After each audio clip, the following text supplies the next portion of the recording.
Alright, yeah, welcome back to some more Magic Arena, and it's kind of a little bit of a welcome back to this channel as well. Been taking a couple of days off over the Christmas break just to decompress, take a break from Magic. I haven't done that in a while, so I've actually skipped out on a fair few days of playing Magic, you know, skipping the grind, not doing the dailies, and it's been nice. Honestly, it's been nice. I actually have problems sleeping most of the time, so, you know, not doing my daily grind. Weirdly, and not playing this game, weirdly fixed my sleep schedule. So I don't really want to read into that too much, but we're going to see if we can go back to enjoying some Magic now that, you know, it looks a little bit more refreshing, I guess. Today we're going to be playing some standard Brawl, a format that is currently, I guess, well, from my perspective, it might be different from you guys, and I'm kind of curious to know what your perspective is on standard Brawl at the moment, specifically standard. It seems to be plagued with Ashioks all over the place, like non-stop Ashioks. I don't know if it's because the deck strength matchmaker is a thing in standard Brawl now, which is really irritating, and I have no idea why they implemented it in the first place, because it's an absolutely garbage thing that should not be in this game, but, you know, if they insist. But yeah, I don't know whether it's not because I'm just playing loads of Garuks, but just Ashiok is everywhere. And unfortunately for this deck, it's a bad matchup, so we're not going to be playing that today. We're just going to say, if it comes up, we lost. So, 6 mana for a 5 loyalty Planeswalker. We can pay the 0 to create 2 2/2 black-green wolf creature tokens with, when this creature dies, put a loyalty counter on each Garruk you control. The -3 allows you to destroy target creature and draw a card, and then the -6, which you can get to by killing one of your wolves, gives you an emblem with creatures you control have +3/+3, and trample. So this one is actually, it's a lot powered down from my perspective from what I've been playing recently, compared to the previous Garruk lists, which were definitely like a mid-range control list. I've tried to go with the same kind of thing, but it is honestly missing a lot of tools that pre-rotation Grunk had available, things like Casualties of War, which I'm glad to be rid of in all honesty, but it's still a powerful card for this deck. Things like 4-mana Vraska, who can tick up, draw a card on one of your wolves so that you can ult your Grunk. That's a great way of winning the game, actually, because then you have the emblem with trample, and Vraska's going in the right direction for the win the game kind of card. You lose things like Assassin's Trophy, and honestly, there's a lot of rotated tools that this deck no longer has. So, what I will say about it overall is that it is a lot powered down, and probably tier 3. It's on the low end of the spectrum as far as playable decks are concerned. I wouldn't necessarily recommend crafting this deck if you want to do your dailies. Obviously, as well, as I've mentioned, our bad matchups are the pretty much only deck that we seem to play against, so we'll be auto-scooping those because it's better and makes me enjoy the game more when they don't exist. So, as I mentioned, this is a Golgari deck that's kind of mid-ranged based. It is full of removal spells, things like Heartless Act, Eliminate, Blood Chief's Thirst, Murderous Riders, Hagra Maulings, you get the gist. And then also a little bit of ramp in things like Elysian Caryatid, Lotus Cobra, Gilded Goose, Tangled Florahedron, Wolflow Signet, and Arcane Signet, shall I say. And all of those are in the aid of getting to our big boys. For all of you who have been watching this channel long enough, you'll know that this is my current favourite card, so any deck that has it in it is one that I want to play. It's a 5-mana 6/6 with Vigilance, Reach, and Trample. When it attacks or blocks, you get to create a beast, or gain 3 life, or draw a card. I just love this design, and I just wish that, you know, this was the top end of the power spectrum for Magic. Unfortunately, by the looks of it, it's probably not going to be the case, because, you know, things like Questing Beast exist, but, you know, they're just powerful mid-range tools. Fortunately for Questing Beast, like, this isn't, like, that good anymore, which is really strange. That's how far this power level's gone with this format, but, you know, is what it is. Speaking of things that are format warping, you could technically, if you really wanted to, have 8-mana Ugin in here, but I detest that card, so it's not in here, because, you know, if I don't want it inflicted upon me, I'm sure as hell not going to inflict it on our opponent. But yeah, we're essentially going to be drawing loads of cards with, like, Great Henge. We've also got Return of the Wild Speaker, which draws cards equal to the power among non-human creatures you control. So it can be doing things like drawing 6 with Pelucranos, drawing 7 with Beanstalk Giant. You get the idea. This card's just going to refill our hand completely. There's a lot of things in here that are kind of the case. That, you know, they're all auto includes, they're all powerful cards. I'm sure most of you have seen what they do at this point. We've got a bit of a sweeper package with Extinction Event and Shadow's Verdict. There's not too much really to discuss as far as like the unique things this deck does. It's kind of just mid-range cards, and yeah, mid-range cards tend to be the most powerful of any color combination, so you know, that's what we're running, and they're the most likely ones that you guys actually recognize as cards and therefore require a lot less of a description as to what they do. But yeah, we're going to be playing some standard Brawl today. Ashiok, as we mentioned, we're not going to be playing against that. Just assume that it's a bad matchup and that I played it and lost. And, you know, I scooped it in 2 minutes, because honestly, I'll have scooped it quicker than that. But, you know, is what it is. Hopefully you guys enjoyed the video anyway. If you do, make sure to hit the like button and subscribe. And without further ado, let's get on to some gameplay. Enjoy, guys. This video is brought to you by the generous support of our wonderful patrons and channel members that you see here. If you'd like to support the channel and get access to cool content like sneak peeks, bonus videos, polls on future content, or access to a personal deck critique from myself every month, then hit the join button down below, or check out the Patreon link in the description. With all that said, let's get into the gameplay.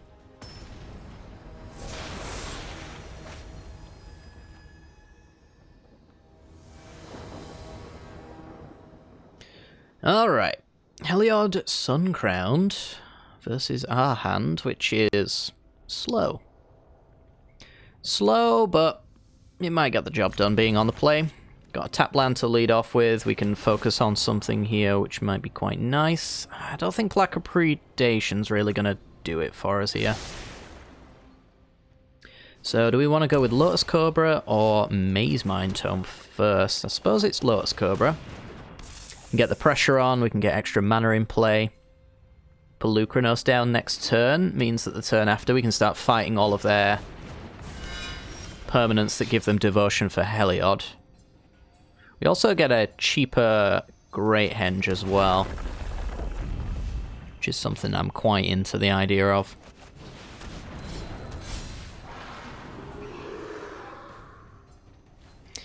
Honestly, if it wasn't for the fact that my mana base is complete and utter garbage right now, I would actually attack straight into Daxos there. But I'm sure you realise from the way that I've phrased that sentence, my mana base is complete and utter garbage. So now it's slightly better. Could fight Daxos. Could also just trample over with a Grunk, or play Maze Mind Tome, or just hold open the fight. I think holding up the fight is probably the better move here. Plan being to rebuild completely with the Return of the Wild Speaker if it manages to stick around, so by keeping it on a higher power, we can draw more cards. We're not wholly reliant on it though as well though, because the Great Henge being quite useful. Okay.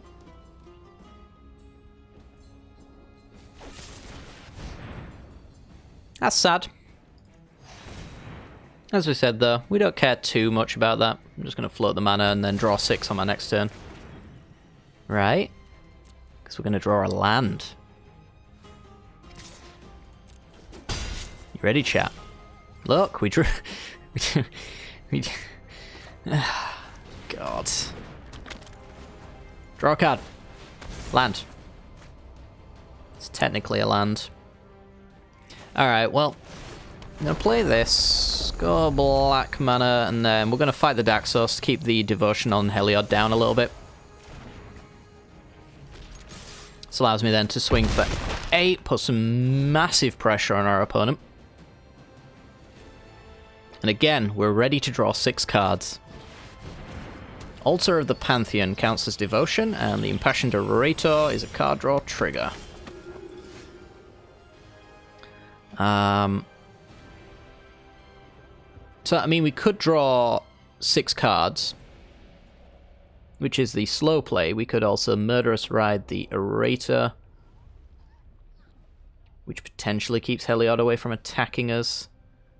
We don't have lethal unless our opponent doesn't block. 6, 8. Yeah, cool. Greedy opponent. I think they mostly realized that if they blocked there and we didn't have anything, they didn't stand a chance of winning.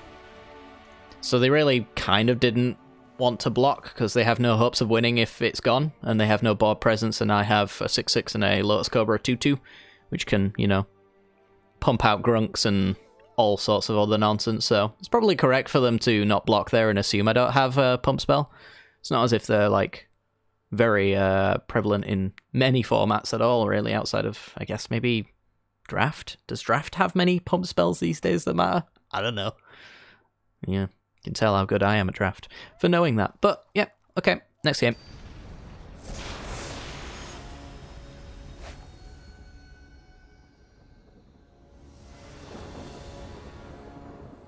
An interesting matchup for sure. I don't know what to make of it, other than our opponent being on the play, so they're probably in a better spot than us. I'm going to keep this hand, though, because it's got Lotus Cobra, so that can actually flip the turn order a little bit for us if it manages to live.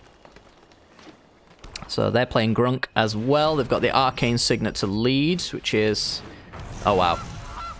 Yeah, they've got the much better start than we have. Still think I have to go for Lotus Cobra, but if it's dead, then I'm dead. I don't think I can really afford not to play it. I think Gilded Goose getting killed by Heartless Act doesn't really stop our opponent from playing Questing Beasts and other nasties like that. Cultivate. Alright, so Grunk's coming out. Sooner rather than later.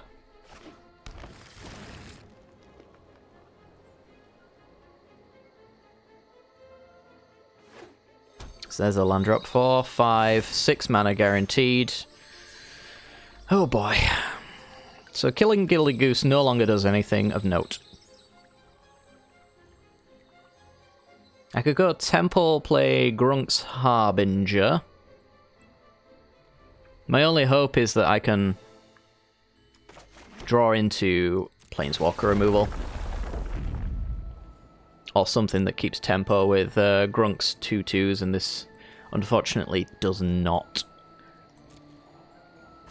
Yeah, so opponent with the nut draw. I'll just play Grunk's Harbinger. Swing for 2 because I can. Does have hexproof from black, so Grunk cannot minus on my Harbinger. Should I find a way to actually, you know, remove our opponent's side of the board, it is a hefty threat. I think that's very unlikely to happen, though. Got 5 mana to play with next turn, unless we draw a Fable Passage.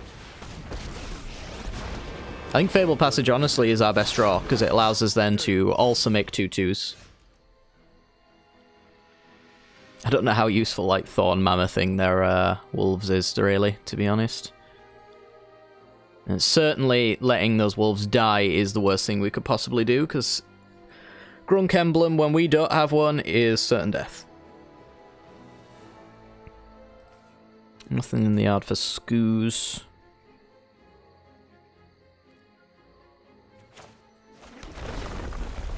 So I guess we're gonna be digging here. Let's get some black mana. Let's just go with the Maze Mine Tome and start drawing. Extinction Event, okay. It kills my Lotus Cobra, but you'll get rid of 4 wolf tokens, presumably. So I want to just see more evens from our opponent.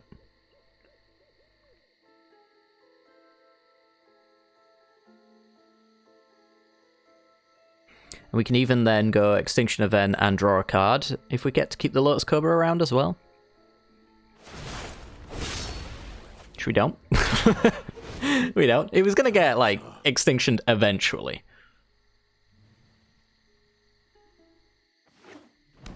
So, like, you know, you could tap out your Gilded Goose, maybe. Leave you completely exposed. And an odd creature that needs answering. Yeah, I mean, I guess the mirror is just who's fastest.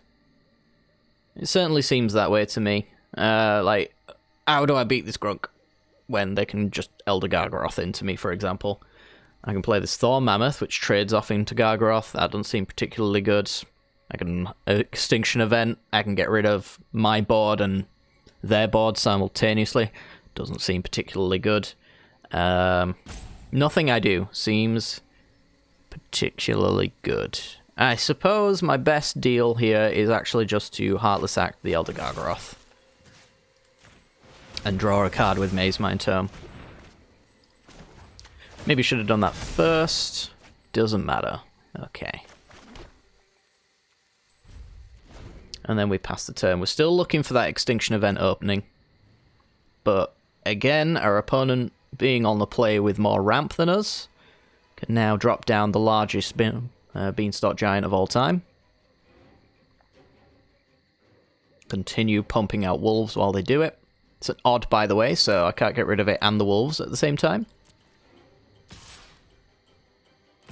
Yeah, opponent might as well get in. I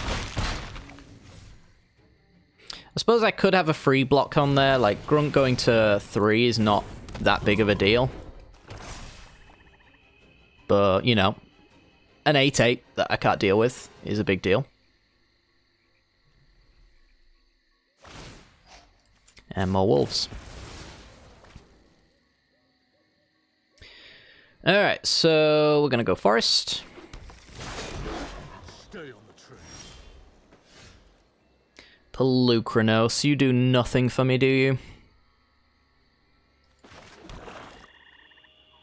So, I don't know how many turns Grunk's been on here. It feels like a million, but I'm finally at 6 mana now, so I could also play my Grunk. Seems a little bit pointless. My Thor Mammoth is too small to kill the Beanstalk Giants. It also does not benefit me really to fight wolf tokens. So let's keep drawing for answers that I don't think are actually going to arrive. And you know what? It's time to move on. Next game.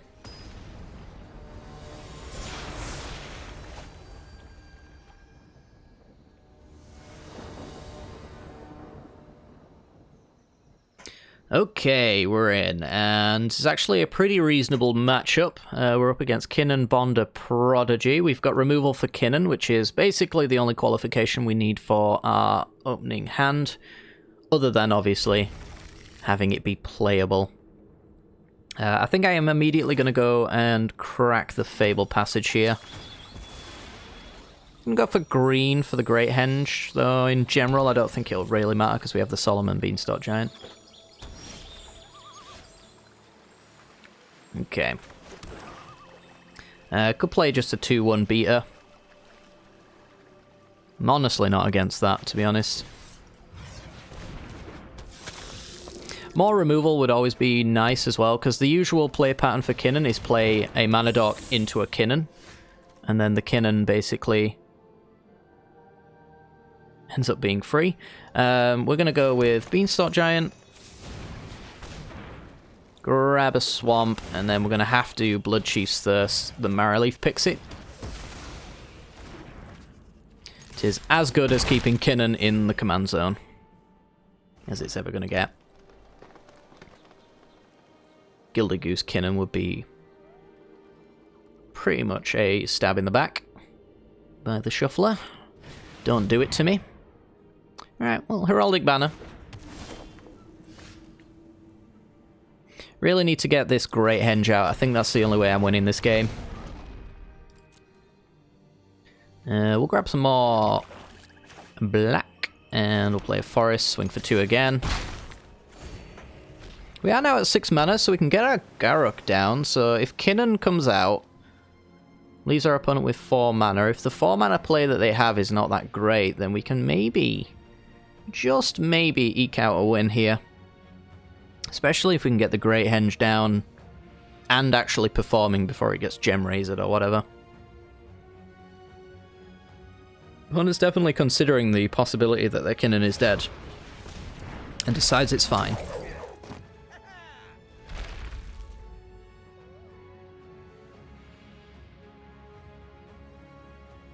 So, 4 mana and passes.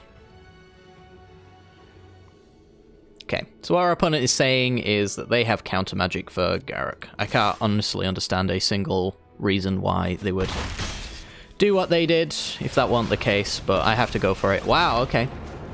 There is now a green hexproof. Nope, opponent doesn't have that either.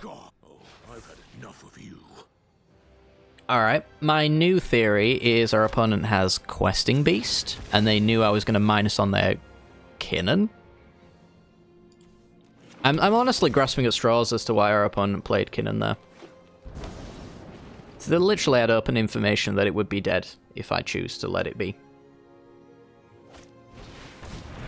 Manowar Visionary, okay.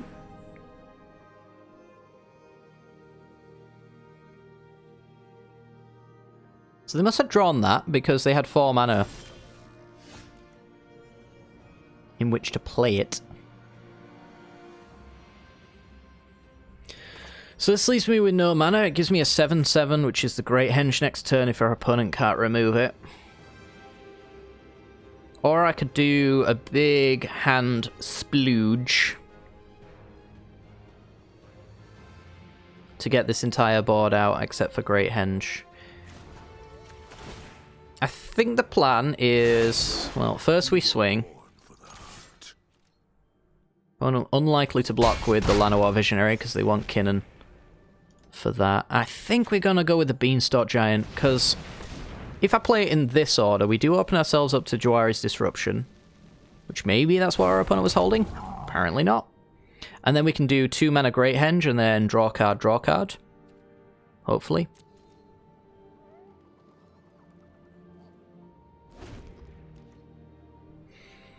And in those draws, we're going to find removal for Kinnan. Or chat, Ugin ruins everything. Well, mostly everything. Opponent may be unsure of the mana cost of Beanstalk Giant. Just an assumption. I think we're going to go with Mechagodzilla. I'm going to start drawing cards off of my creatures first. Before I play something like Arcane Signet, because I might draw something that I need that extra mana for. Which turns out not to be the case.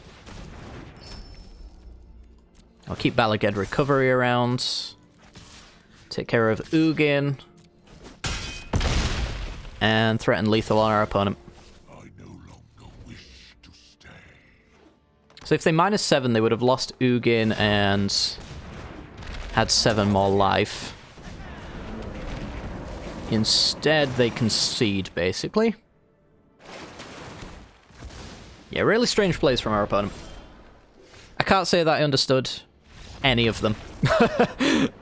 Any of them at all. They might be new to Brawl, and they've just grabbed a Kinnan deck, because Kinnan is, for those who don't know too much about Brawl, pretty much the go-to, I would say, for the most part.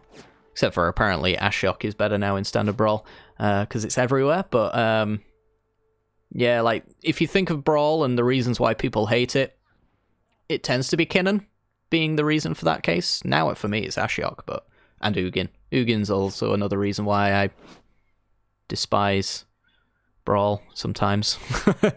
But it's a little less of an inconvenience because, you know, it's 1 in the 60 instead of the commander, like Kinnan or Ashiok, but still.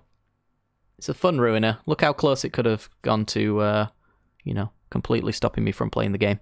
But it didn't, and we won. So good stuff. Let's go to the next game.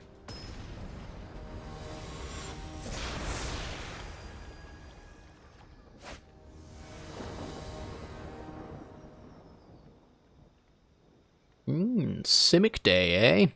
Right, well, our opponent is on the play, which is where they want to be, and our hand is actually pretty good. I do like me an Elder GG. And we got Mana Rock, Mana Dork, and some reasonable plays after them as well. So our opponent's on Uro, Titan of Nate's Wrath. I'm assuming I don't really need to tell you what it does. It basically warps formats. And yeah. Let's lead off with, I guess, Arcane Signet for now, just in case our opponent has a fight spell. Omen of the Sea. I was really thinking we were going to get Jawari's Disruption there, but Omen, honestly, is somewhat preferable for us there. Bottomed both times. Less preferable. I mean, you love to see them bottoming, but at the same time, their odds of drawing a good card just rose dramatically. So, how long does this take me to get to the ult? I play it down, it goes up to 5. I do nothing, it goes up to 6. Do nothing, it goes up to 7, then it ults. That's very, very, very, very slow. I kind of think I want to play with Pelucranos, although we could play around said Jawari's Disruption with a Grunk's Harbinger. They might be playing like Simic Tempo. Honestly, that sounds far-fetched. It really kind of isn't. It really isn't. Brazen Borrower. Shark Typhoon, yeah. The last time I played against Uro, it was utterly miserable because everything was a counterspell. And had Flash, of course. Alright, so we're going to get in. I'm going to see if their token wants to just block here, otherwise we can potentially get a creature out of it. No drawing cards for us. Alright. So we could play Hedron Caryatid. Lead with Hedron first, I suppose. This way we've got more mana to pay for conditional counterspells like that one. I'm going to pay for this one. Yeah, it's Simic Tempo. Oh boy. I don't think I've lost to this deck, and I hate to really say that because, you know, I'm just inviting the potential loss. Let's go Palaka Predation. Let's see what we're working with, and then we can play down the Caryatid. Yeah. So my alternative was to play Grunk there, but because they had the blue mana, I kind of had to assume that they had... hang on. Had a negate. Or negate-like effect. Gonna let this one go and let us draw a creature. Thorn Mammoth's pretty good. Boneyard Lurker. It's pretty bad. Yeah, we'll take the Thorn Mammoth. It's expensive, but... you know, we're rich, so... we're in a pretty good position.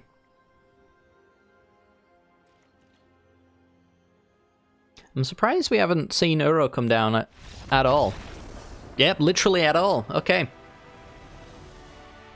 So, yeah, this is a classic case of I resolved things and I wasn't supposed to. So I win. Simic Tempo, everybody. Woo! I'm pretty sure like most of the good tempo cards for this deck rotated out with...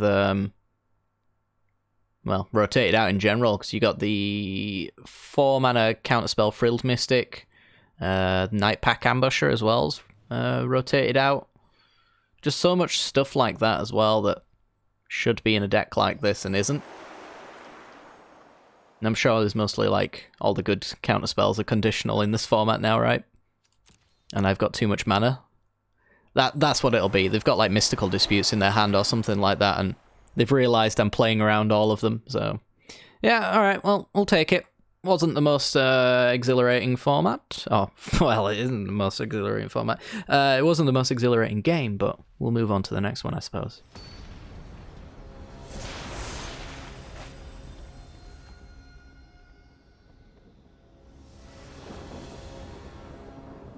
Oh boy, is it a good day to have a rematch. And of all the rematches, it's a Simic Tempo player. Alright. Okay, calm down, deck. This is doing nothing. So we're going to mull again. And we're going to keep this one. Gonna maybe wish we didn't, but Get rid of Grunk. Got an Agonizing Remorse if we ever draw a black source, and if we draw any source, we've got the Cultivate, so that's okay. We'll play Scavenging Ooze just because I can. It's a threat I can get out early and start beating our opponent with, and hopefully forcing them to actually interact with it, so that I can do my own thing. Elysian Caryatids. Alright, well we did draw our Swamp. So I'm going to go with Cultivate now. And put some more black into play. I'm going to use this Agonizing Remorse essentially to force through Pelucranos, I think.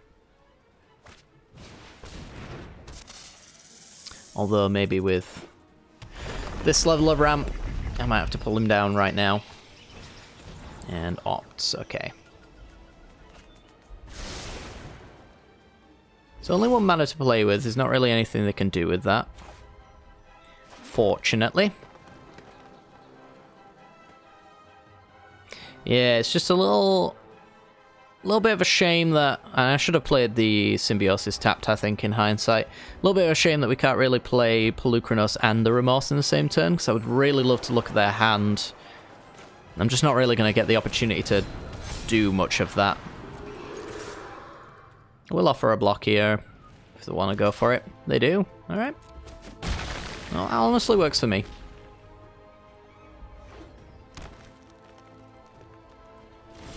Opponent's going to pass.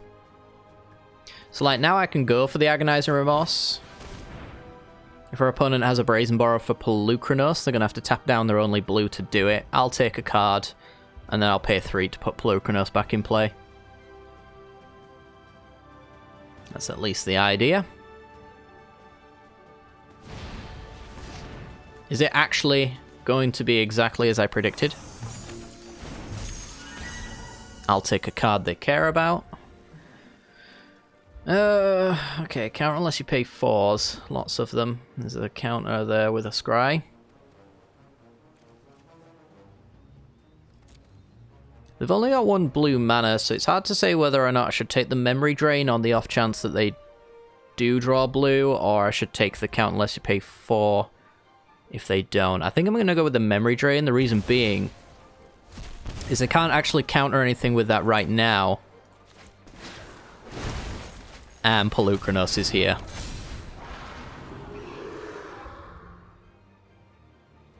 So, you know, it's a thing that they're going to have to deal with.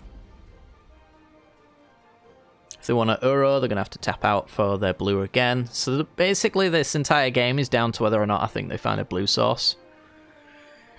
It's going to be a real game if they do. We can even take them off it with the Heartless Act as well, because we can pay for the 4. It'll take our turn away, but we don't really care. We take a counter spell out of their hand for a turn. Kill their blue source so they have none and they're colour screwed. It's a tempo player, so we don't care.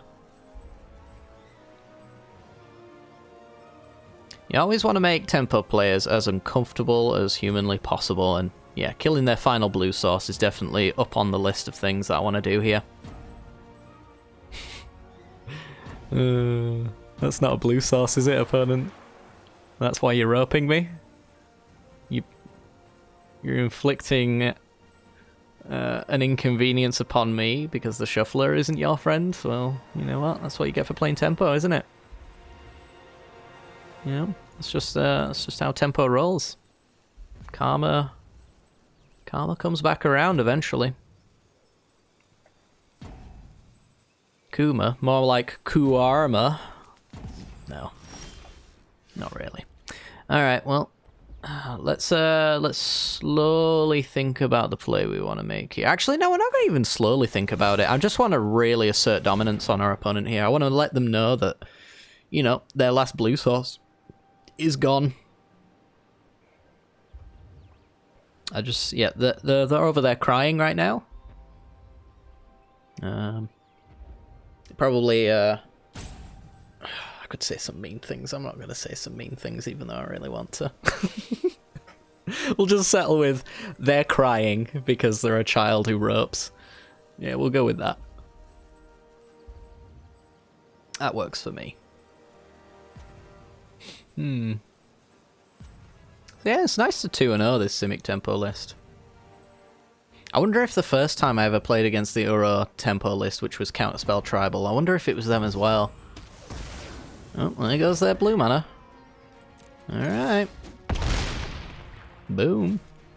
And yeah, we're just gonna roll it on back, I think.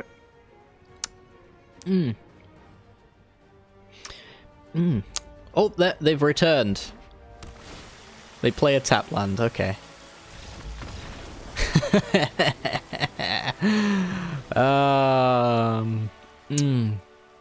You know, I'm not too much of a fan of the salty flavouring, but when it comes to Magic the Gathering, just can't get enough. Alright, well, next game.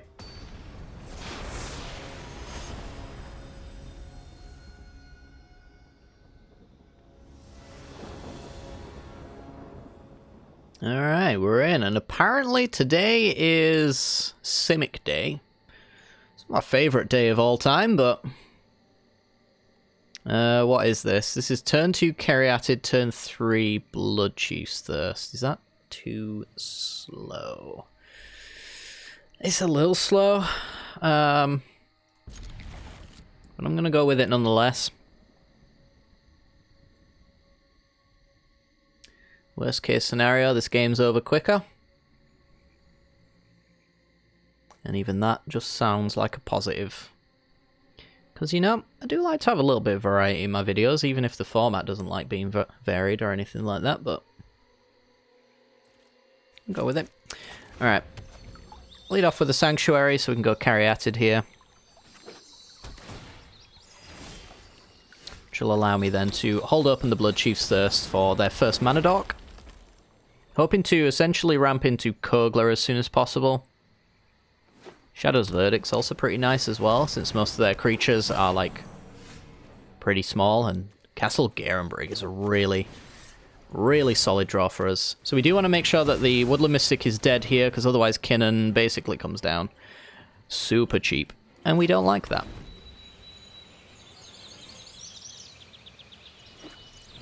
So, I'd love to see a creature. We did see a creature, alright. There's a Scoot Swarm. It's a little early for a Scoot. Gonna go grab our Swamp here. Untapped, which is nice. And then we can play Kogler on their Visionary.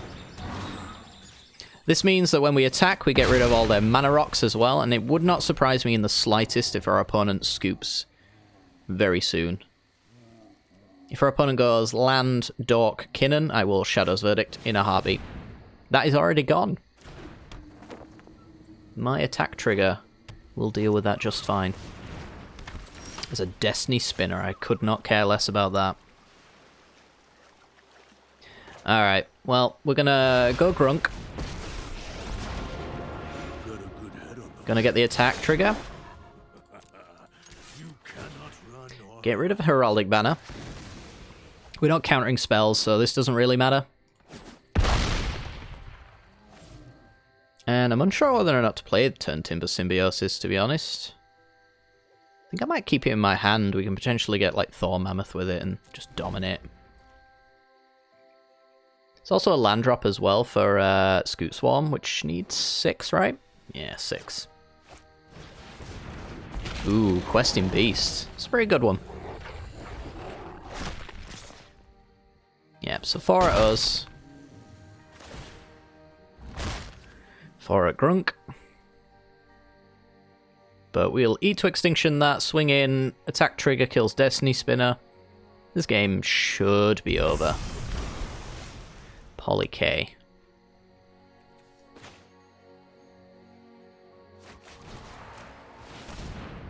Each you. 4, 5, 6. I'm gonna library that actually, because that's a symbiosis. We were born for the hunt. Swing, kill Destiny Spinner. Take her opponent to 7 and pass the turn. Yeah, so our best hit, I think, with symbiosis is probably Thorn Mammoth. Elder Gargaroth's also pretty decent. But the likelihood is here that they play something that we probably want to be fighting.